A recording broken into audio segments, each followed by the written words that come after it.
প্রিয় মেঘবালিকা, একদিন হয়তো তোমার চামড়া কুঁচকে যাবে, ডাগর আঁখি দুটি মলিন হয়ে যাবে, নিয়তির খেলায় হেরে গিয়ে কোনো এক প্রান্তিক গ্রামের বাসিন্দা হবে।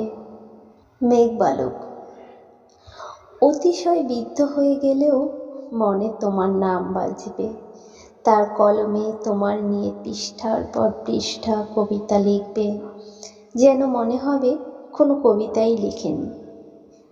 প্রিয় মেঘবালিকা, জীবন ফুরিয়ে গেলে, জীবনের আলো ম্লান হয়ে গেলে, পরকালে তোমার কোলে মাথা রেখে হৃদয় খুলে প্রাণের কথা বলবে।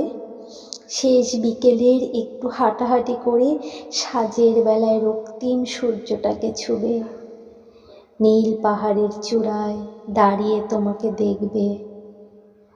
প্রিয় মেঘবালিকা।